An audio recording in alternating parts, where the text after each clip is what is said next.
So I have the worst time with Canvas regardless of what. I think my internet's just bad, but whatever browser I use, it does not love me when I record. But hello everybody, my name is Margot and today I'm here to talk to you about the truth. It's a very important truth. It is The Truth About Bears by Maxwell Eaton III. So, The Truth About Bears, apologize for the glare, is a nonfiction book. The vocabulary is just fine for 4, 5-year-old kind of kiddos. And it talks about all different kinds of bears that live around the world. And it gives fun facts. And it also has this cute kind of comic booky graphic novel style. We've got a bear with a little speech bubble. If your kiddos end up liking this book, there are more in the series, The Truth About. So there's also, if you can see in the back, The Truth About Hippos. This book is within the last 5 years. It was published last year in 2008.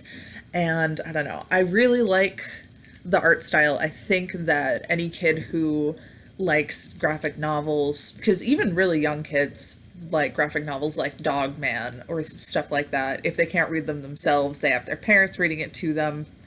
Though for a story time, I do think this book runs a little bit long. So what I've done for my interpretation of The Truth About Bears is I've clipped off some of the pages with a paper clip to make it a little bit shorter. It's tricky to get everything in the frame, and all of my colors just changed suddenly. So I'm going to read to you guys The Truth About Bears. The guy on the front says, "Remind me." I'm a little fuzzy. So this is The Truth About Bears.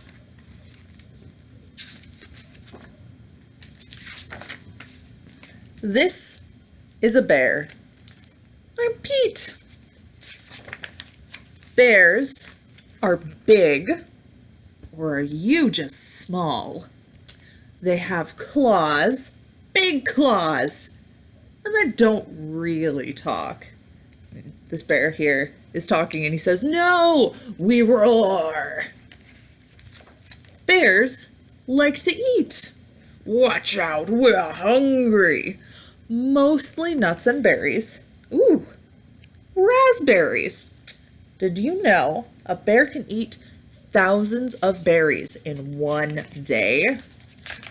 They also eat fish, large animals, and rodents. This brown bear here says, "What's a rodent?" And the squirrel says, "That's a rodent." Bears even eat ants, bees, beetles, crickets, and grubs. Polar bears eat seals. They smell them through the seal's breathing holes in the ice and snow. Sometimes they smash the ice and grab them. This polar bear says, "You should probably turn the page." Our little seal buddy says, "Please, please don't." Bears have lots of fur. They use it as camouflage. It keeps them warm, even though an extra blanket doesn't hurt. And it even helps polar bears float, so I guess he won't be needing his floaty. Bears may be big and strong, but many are under threat. The fish that brown bears eat are disappearing. Ice that polar bears depend on is melting. He says, "Hey, seal, come here for a second." And bears everywhere are losing places to live. This little guy in the corner says, "Mom, I am moving back home." The good news is you can help by learning about bears and teaching others. Because bears are incredible animals. So that is the end of my quick interpretation of The Truth About Bears. You could make it longer or shorter depending on sort of audience reaction, but there's that. You can also provide a bunch of books on similar topics because this one talks about conservation. So you could be like, this book tells you about conservation. Here are some books you can take home with you that talk about how you can help the environment, how you can protect habitats, that sort of thing. So that is The Truth About Bears. And my special guest today is an actual bear. Or a stump. So this is a puppet that I stole from my workplace. I'm going to bring it back tomorrow morning. And it is a cute little bear puppet, and he lives in a stump. So you could maybe have the bear introduce the book and say, "This is the truth about bears." Tip about puppets that I heard from an 8-year-old once is that if you are not great at hiding your mouth,